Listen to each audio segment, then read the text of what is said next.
సభకు అధ్యక్షత వహిస్తున్నటువంటి మా మిత్రుడు నాగేందర్ గారు, ఈనాటి ముఖ్య అతిథి, బడుగు బలహీన వర్గాల గురించి ఆలోచన చేసే ముఖ్యమంత్రిగా రేవంత్ రెడ్డి గారు, అదేవిధంగా బట్టి విక్రమార్క గారు ఉప ముఖ్యమంత్రి, దానితో పాటు మా పిసిసి అధ్యక్షులు మహేష్ కుమార్ గౌడ్ గారు, ఆ తర్వాత మా డిపార్ట్మెంట్ బడుగు బలహీన వర్గాల నుంచి, ఎన్ఎస్ఏ నుంచి, యూత్ కాంగ్రెస్ నుంచి వచ్చి ఇవాళ బీసీ మంత్రిగా అయినటువంటి పొన్నం ప్రభాకర్ గారు, వేదికపై ఉన్నటువంటి చాలా మంది ఉన్నారా, నేను అందరి పేర్లు చెప్ప, ఎందుకంటే మా పిల్లలు వచ్చిండ్రు, స్కూల్ పిల్లలు వచ్చిండ్రు, తల్లిదండ్రులు వచ్చిండ్రు.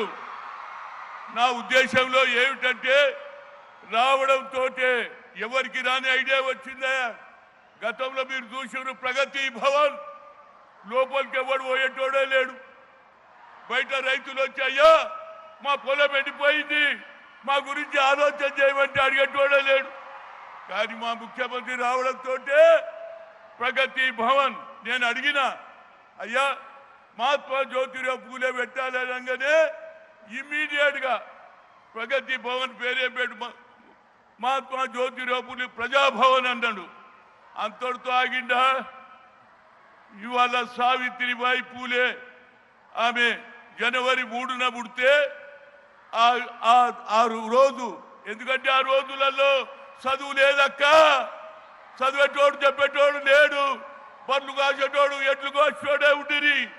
కానీ ఆనాడు జ్యోతిరావు పూలే ఆలోచన చేశాడు, ఏమిటి మనం కూడా మనుషులమే, ఈ అగ్ర కులాలోళ్ళు మనం ఎందుకు తొక్కేస్తారు, మతాన్ని పెట్టుకొని దేశాన్ని విడగొడుతున్నారు. కనుక నాకు ఒక ఆలోచన వచ్చింది, చదువే భవిష్యత్ అన్నారు. ఆనాడు తనే కాకుండా సావిత్రిబాయి పూలేతో అదేవిధంగా స్కూల్ పెట్టిస్తే ఆ స్కూల్ కూడా పలగొట్టి నేను సినిమా చూసిన, బెంచ్లు తీసేసారు, కుర్చీలు తీసేసారు. ఆఖరుకు ఫాతిమా షేక్తో రోడ్డు మీద నడుస్తుంటే పెద్ద తీసుకొట్టినారు. ఆయన ఎంత అన్యాయమో చెప్పు మీరు.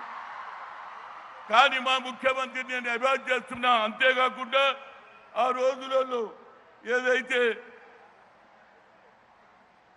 మహాత్మా జ్యోతిరావు పూలే కమిషన్లో ఆనాడు ఉన్నటువంటి ఏదైతే ఆలోచన వచ్చిందో, హంటర్ కమిషన్లో ఒక ఆలోచన వచ్చింది.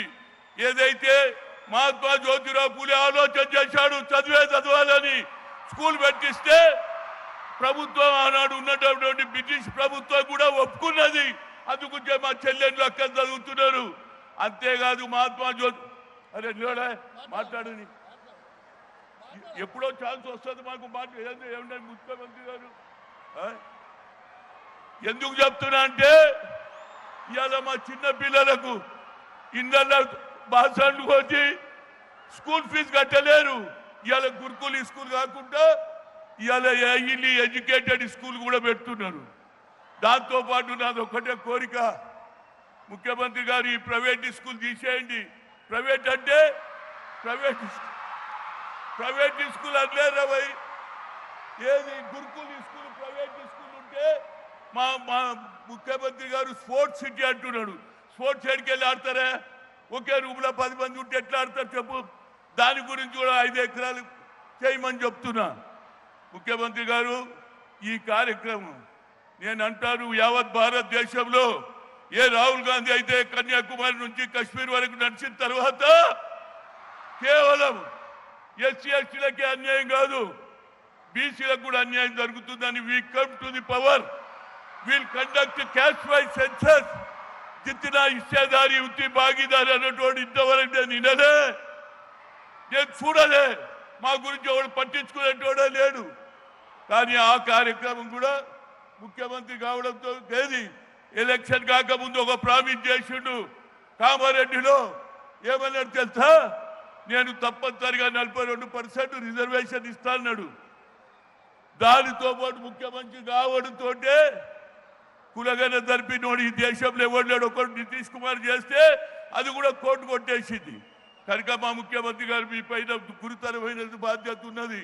ఈ దేశంలో మా ముఖ్యమంత్రి గారు ప్రధానమంత్రి కావాలి రాహుల్ గాంధీ అంటున్నాడు. అదేవిధంగా మాకు ఎవరు బట్టి విక్రమార్క అంటున్నాడు. కేవలం బీసీ కులగన జరుగుతుందే, బీసీలు ఎక్కువ సంఖ్యలో ఉన్నారు. ఇవాళ మాకు అన్యాయం జరుగుతున్నది. రాహుల్ గాంధీ గారు ఆ ఇష్యూ టేకప్ చేయాలి. అదే విధంగా ఇవాళ పేపర్ లీకేజ్ మీద కూడా మా అపోజిషన్ లీడర్గా ప్రధానమంత్రి ఇంటి ముందు కూర్చొని ధర్నా చేసిండు. కనుక మీకు మంచి అవకాశం వచ్చింది. దీంతో పాటు అన్ని రాష్ట్రాలలో మొదలు పెడితే నేను ఇప్పుడే చెప్పిన ఏది జ్యోతిరావు పూలే సావిత్రిబాయి ఏది స్టాచ్యూ ముందు చెప్పిన అయ్యా ఈ ఆలోచన అన్ని రాష్ట్రాలలో కలుగుతుంది.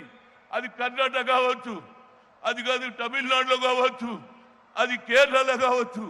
తప్పనిసరిగా అన్ని రాష్ట్రాలలో మహాత్మా జ్యోతిరావు పూలే సావిత్రిబాయి పూలే పెడతారు. ఎందుకంటే ఇదే మన భవిష్యత్తు రా బాబు. చదువుకుంటేనే భవిష్యత్తు, చదవకుంటే మనకి ఏం లేదు. కనుక నేను ఇంకెక్కువ చెప్పకుండా మా ముఖ్యమంత్రి గారికి సులుడు చేస్తున్నా. గతంలో డాక్టర్ మరి చెన్నారెడ్డి గారు బీసీల గురించి ఆలోచన చేశాడు. అదే ఆలోచన నువ్వు చేస్తున్నావు. నువ్వు పైకి వస్తావు. తప్పనిసరిగా బడుగు బలైన వర్గాలు ఓట్లు వేసేది మేమురా. మా ఓట్లు ఎక్కున్నాయి, కానీ ఆ ఓట్ల ద్వారా మాకు అధికారం కూడా ఇవ్వాలని కోరుతూ ఇప్పటికే మా నాగేందర్ వచ్చిపోయింది. ఇంకెక్కువ మాట్లాడకుండా మళ్ళీ ఎప్పుడైనా నీతో పర్సనల్గా మాట్లాడతానని చెప్తూ నాకు ఇచ్చిన ఈ అవకాశాన్ని ఒకసారి స్లోగన్ ఇస్తా. Mahatma Jyotirao Phule Amar high, Mahatma Jyotirao Phule Amar high, Savitribai Phule. అదే 3వ తేదీన ఆమె ఏదైతే పుట్టినరోజు ఏది జీవన్ నంబర్ 9 తీసి ఉపాధ్యాయుల టీచర్లకు ఎప్పుడు అవకాశం రాదు. ఆ అవకాశం కూడా మీ అందరికి ఇచ్చారు. 3వ తేదీ మరవద్దు, జనవరి. అదేవిధంగా నేను 11వ తేదీన ఏప్రిల్ 2006లో మొట్టమొదటిసారిగా మహాత్మా జ్యోతిరావు పూలే పెట్టిన 20 ఏళ్ళు అయిపోయింది. నాకు ఇవాళ సంతోషం ఉంది. ఎందుకంటే రేవంత్ రెడ్డి గారు దాన్ని కొనసాగిస్తున్నాడు. ఇదే కొనసాగించండి. తప్పనిసరిగా ఫ్యూచర్లో నీకు మంచి అవకాశం ఉంటుంది. కాంగ్రెస్కి ఉంటుంది. రాహుల్ గాంధీ దేశానికి ప్రధానమంత్రి అవుతాడు. జై హింద్. థ్యాంక్ యూ అన్న.